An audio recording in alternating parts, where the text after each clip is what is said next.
Hi there folks, this is Sean Bartek of the Oxford Club. I'm about to take you along on my recent tour of the Relief Canyon mine in Nevada, owned by Pershing Gold. This is a past producing mine in a rich gold belt. Relief Canyon is not producing now, but management says they can start production next year. Startup costs are low, the company is projecting low operating costs, and a previous owner left an upgraded crusher and mill behind. I was there on a windy day, so the sound isn't the best, but it's still an intriguing prospect and worth a look. So come along as I take a look at Pershing Gold. And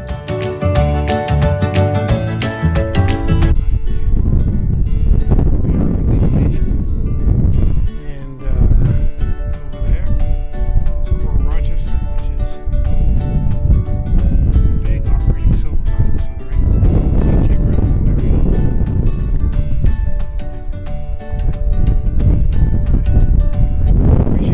Taking time out of your day to do this. I'm sure you have other work you'd much rather be doing. Showing some greenhorn around this place. Again, you see the historic leaf pads from Pegasus, and a little bit of Lacana was the original developer of the property for a period of time. Most of that work was done by Pegasus. And that's the pit right up there, right? It's straight up to the head of us, yes.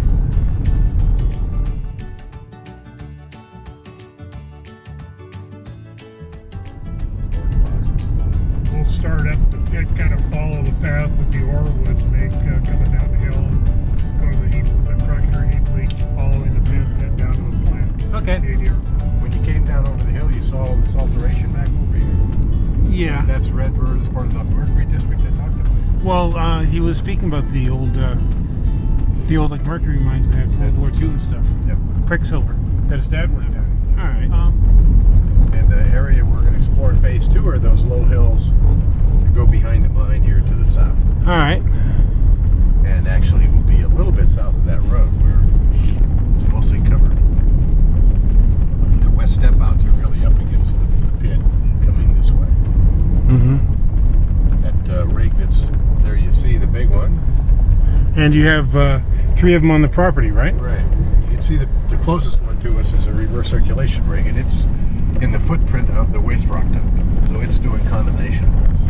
Oh, okay. Just make sure that we're not placing that waste rock on something good. Yeah. And the other 2 are up. They're not as big, but they're up there closer to the pit. You'll see.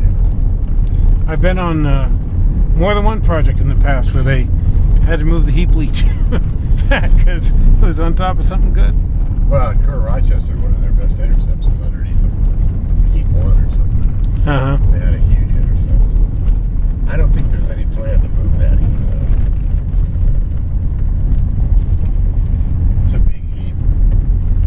Maybe if silver goes to 50, who knows? Maybe if silver goes to 40 or 50, then they would move it. There's that rig we were talking about earlier. Right there. Cool.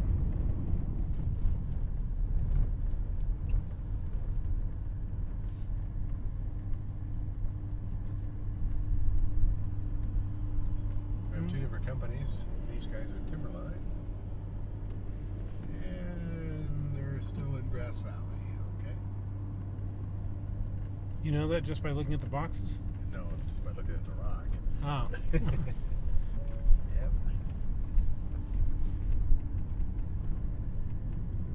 There's the other one. They're probably drilling with a truck there. They were broke down for a bit. Had to replace some kind of gaskets.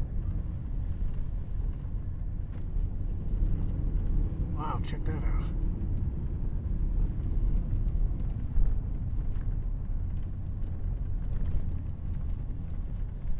There's another pit up here. We won't go into it. It's called the Light Bulb Pit. This pit's the North Pit. Cool. Hard hat time. I have to appreciate that. That's very nice.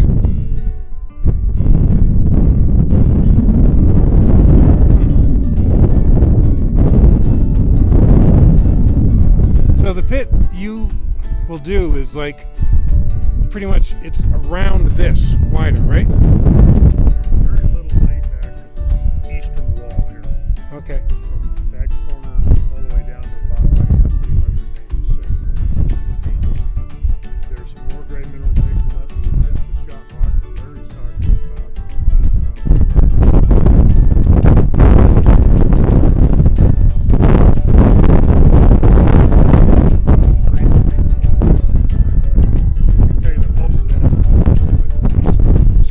Oh, really?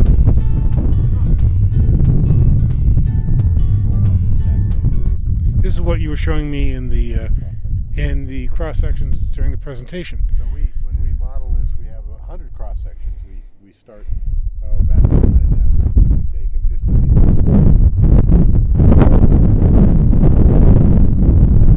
Pretty cool. That's how we model this thing and make three-dimensional wireframes of geology. Well, this is Sean Broderick at Relief Canyon. I'll be writing more about this. It's really amazing. Beautiful looking pit, though, isn't it? It hasn't been touched in years. Amazing. There you go. We have the big pit right there. And then if you look on there, I'm actually going to come back here a little ways, step away from the edge so I don't make people nervous.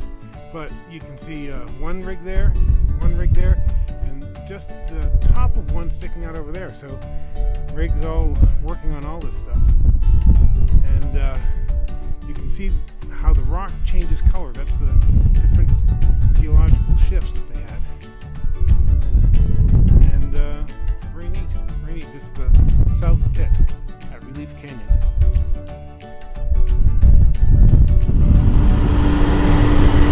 That's an example of what they're getting out of the hole. I understand that would move a lot.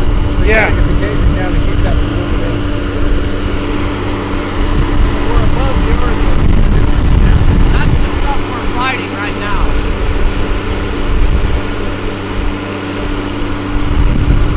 You want us to sign anything? No, as long as if you guys want to do a walk around the site, then we have to do a signing document. Is it worth it? You tell me. Well, I can see like the board. All right, let's go. All right, Larry. Okay, see you guys then. How deep down is the ore zone? This hole's going to be close to 450. Oh, I see. Relief Canyon. This is Sean Broderick on site at Relief Canyon. Things look really cool. They have 3 drill rigs turning here. Looks awesome. And they have some difficulties. They're able to overcome those difficulties, which is always important.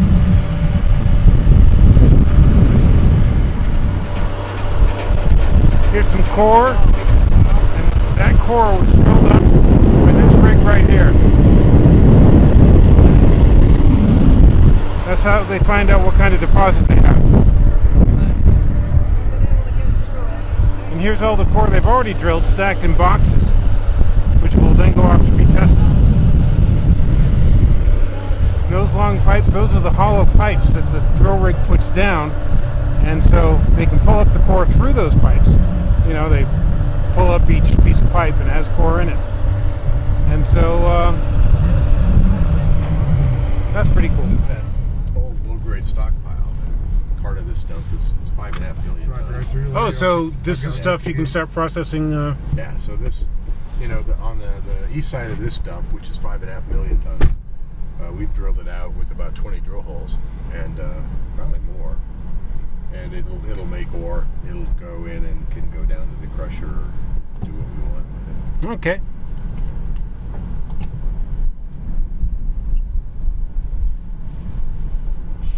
We haven't drilled off the south and west side of this dump so much. There could be some parts of it that have some grade as well. I just wanted to bring you down here for a quick stop because I want you to be able to see where the potential is. I mean, the economics of the mine are, you know, they're very, very good. That's just for what we know about. Right. You know, so it's kind of like a slam dunk. You know, that's good, but what potential do you have that would be the icing on the cake? And we have a lot of potential. I can see they cut themselves some trails to move the rigs out there. Yeah, these are all real sites.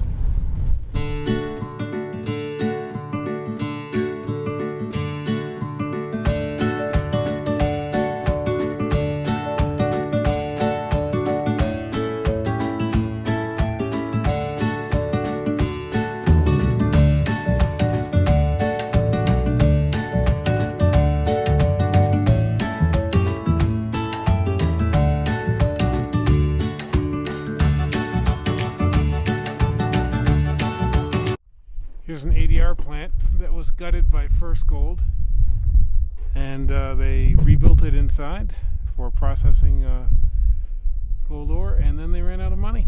And so Pershing Gold reaps the benefit of that.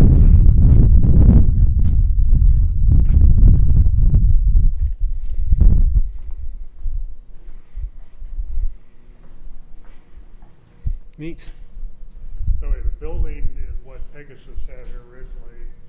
You can see the change in the concrete where the floors were sawn out. The important thing is to get this building in compliance with current environmental regulation. You're worried about seepage through the floor. Right. All of that has been repaired and properly epoxy sealed. Yeah, I see the sealant all around there. So they completely gutted the plant and then engineered a current, very modern, state-of-the-art plant to fit within the footprint here. When was that? When was First Gold doing this? This was 2007, 2008 time period.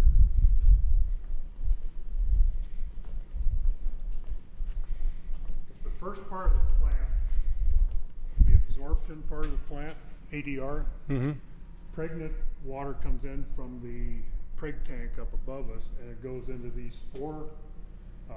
five carbon columns. And carbon is fairly coarse material.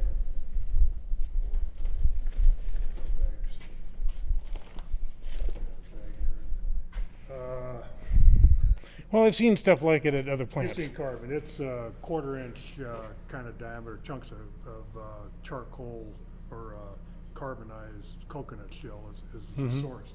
Anyway, each one of these cells has 8 tons of carbon in it.